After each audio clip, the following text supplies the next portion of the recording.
Selamat pagi dan selamat malam rekan-rekan semua. Perkenalkan, nama saya Zakaria Afif. Hari ini saya akan mempresentasikan portofolio project saya terkait dengan klasifikasi spesies pohon menggunakan LIDAR dan machine learning. Jadi pertama-tama saya akan menjelaskan terkait dengan problem statement dari project ini. Yang pertama adalah dari perkembangan teknologi di bidang inventaris hutan, sekarang lebih condong kepada aplikasi penginderaan jauh menggunakan LIDAR atau Light Detection and Ranging untuk melakukan aktivitas tersebut, yang mana nantinya untuk dari data sensor yang didapatkan ini nanti membutuhkan satu statistical model untuk memprediksi spesies pohon, informasi spesies pohon dari data LIDAR. Dan untuk project ini saya menggunakan algoritma random forest untuk mengklasifikasikan spesies pohon dari data LIDAR, seperti itu. Jadi untuk solusi yang ditawarkan untuk project ini seperti yang ada di slide. Jadi pertama, data LIDAR yang diambil diakuisisi menggunakan sensor yang di mount di atas drone, di bawah di drone. Lalu hasilnya nanti akan dilakukan normalisasi point cloud. Jadi normalisasi ini digunakan untuk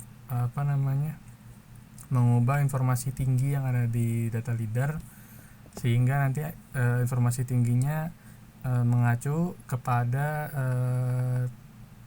titik tanah yang sudah diklasifikasikan sebelumnya. Jadi nanti data LIDAR-nya harus sudah diklasifikasi antara titik tanah dan titik non tanah. Nanti itu di proses yang terpisah ya, bukan proses modeling statistik ini.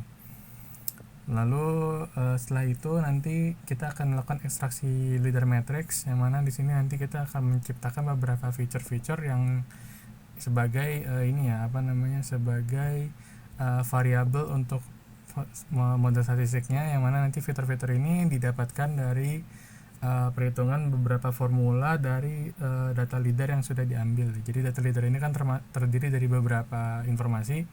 Nanti akan kita bahas juga informasi apa saja. Lalu dari informasi ini kita lakukan atau kita apply beberapa formula, yang mana nantinya hasil dari perhitungannya menjadi feature atau variabel model statistik. Lalu selanjutnya untuk label dari atau target dari model statistik yang akan kita bangun, nanti di sini ada referensi dari hasil inventaris manual per pohon, yang nanti sebagai labelnya, yang mana setelah kita dapatkan variabel dan label baru bisa kita lakukan klasifikasi menggunakan random forest. Setelah itu nanti kita baru bisa dapatkan hasil prediksinya dan kita evaluasi dengan beberapa evaluation matrix. Lalu ini terkait dengan data LIDAR sendiri. Jadi data LIDAR sendiri dari sensornya disebut juga data point cloud. Jadi ini adalah terdiri dari beberapa titik tiga dimensi yang mana per titik itu dia terdiri dari informasi seperti yang ada di gambar kiri ya. Jadi ada koordinat X, koordinat Y, koordinat Z, lalu intensity. Return intensity itu adalah besaran pantulan ya, refleksivitas dari objek. Lalu ada return number, itu dia itu returnnya ke berapa, karena dari data LIDAR sendiri dari satu laser yang bisa di emit atau ditembakkan, itu dia bisa beberapa kali ada pantulan yang menuju sensor ya. Jadi nggak hanya satu kali di emit akan satu kali pantulan, tapi dalam satu kali tembakan dia bisa ada beberapa pantulan. Nah, nanti dia pantulan keberapa itu yang direkord sama return number. Dan sisanya mungkin ada beberapa informasi juga, tapi ini informasi sisanya nggak kita pakai ya. Jadi hanya 5 teratas saja yang kita pakai.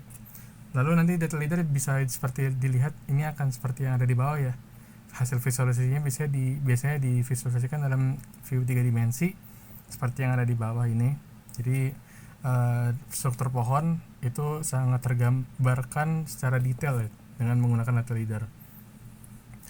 Lalu selanjutnya untuk ekstraksi data leader sendiri, ini seperti yang saya jelaskan tadi, dia dengan melakukan applying beberapa calculation atau formula, yang mana itu macam-macam ya, ada dari descriptive statistik, ada yang dari formula beberapa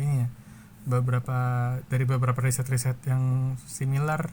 Jadi ada berbagai macam formula yang di-apply di data leader ini, yang mana nantinya si metrik ini akan dijadikan sebagai variabel dari data statistical modelnya, seperti itu. Dan untuk vector extraction ini kita gunakan bahasa pemrograman R, dan untuk package-nya kita gunakan package LeadR dan readr matrix, dan dihasilkan 120 matrix ya total untuk portofolio ini. Lalu selanjutnya ini ada beberapa eksperimen yang kita lakukan. Pertama, kita ingin mereduce dari 120 feature ini agar dia tidak tidak terlalu banyak fiturnya. Kita reduce menjadi 10 feature menggunakan teknik forward selection, dan di sini kita mendapatkan top 10 feature-nya ada seperti yang ada di gambar.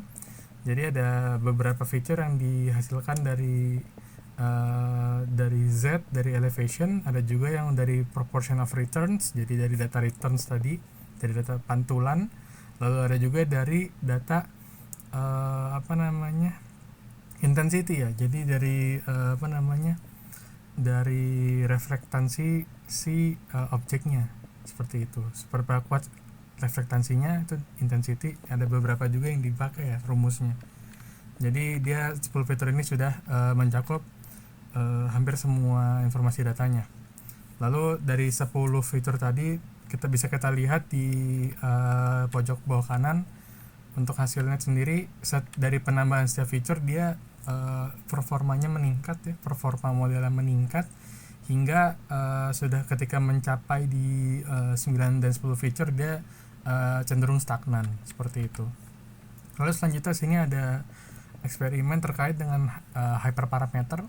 Jadi hyperparameter yang dieksperimen di sini adalah, karena ini random forest ya, model random forest, di sini ada n estimators atau jumlah tree dari si forestnya, lalu max depth atau maximum depth dari tree-nya, lalu ada minimum sample split, dan ada minimum sample lift untuk hyperparameter yang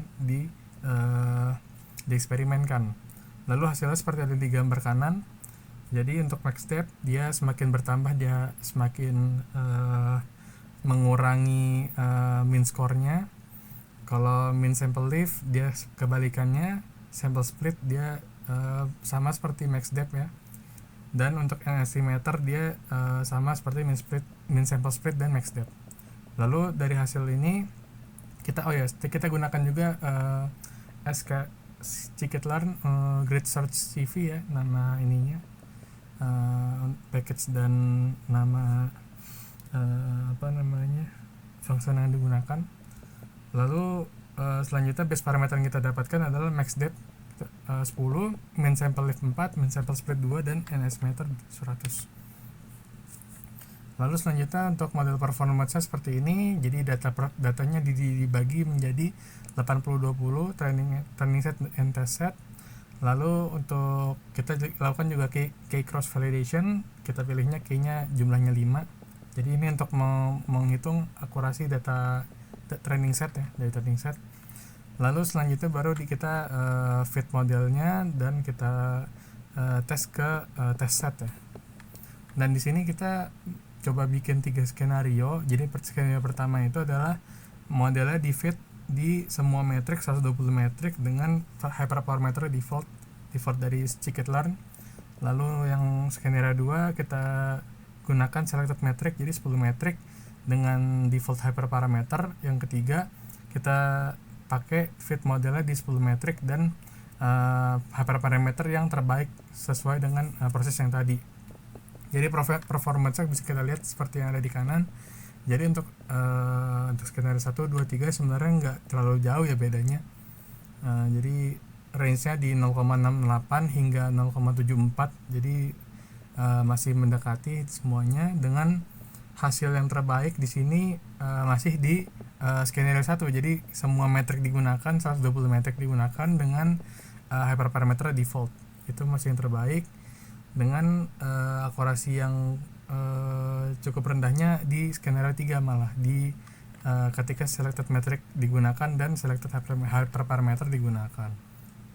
Lalu di sini untuk confusion matrixnya kita bisa lihat juga dari hasil modelnya ini untuk true positif dan true negatif ini sama-sama tinggi ya. Jadi kalau true positif di sini artinya adalah data yang dihasilkan ini sudah terklasifikasikan sebagai kelas 1. Kelas 1 itu adalah coniferous. Sedangkan kalau true negatif datanya berhasil terklasifikasikan sebagai deciduous atau deciduous ya, 0, kelas 0, sorry. Lalu selanjutnya sini ada erosi curve. Dari erosi curve di sini kita dapatkan nilai erosi dia sudah curve-nya sudah bisa di atas garis merah ya. Jadi kalau garis merah itu adalah random guess. Jadi dia erosi 0,5. Jadi bisa kita lihat hasil erosi curve sudah di atas. Jadi model ini sebenarnya sudah lebih baik dari tebakan random ya gitu. Tapi di sini dia masih kurang mempunyai predictive power, yang mana EOC-nya masih kecil lah, 0,72 gitu. Jadi ini hampir sama juga dengan nilai yang ada di atas ya di performance metricnya. Lalu selanjutnya setelah itu kita bisa hasilkan hasilnya seperti di bawah. Kita layout dan kita visualisasi untuk masing-masing ini ya, result type-nya ada yang true negatif, ada yang true positif, dan seterusnya. Seperti itu hasilnya seperti ini. Dan ini juga yang di kanan kita layout juga hasil dari full prediction map-nya. Kita visualisasikan, bandingkan dengan hasil ortofoto atau foto udara, lalu kita lihat dari masing-masing pohon seperti apa dia hasilnya. Jadi titik-titik ini sudah titik-titik hasil per pohon, dan dia result type-nya apa, apakah true negatif, true positif, atau false, seperti itu. Mungkin sekian dari saya untuk presentasi portofolio ini. Apabila ada kekurangan, mohon kritik dan sarannya. Terima kasih. Assalamualaikum warahmatullahi wabarakatuh.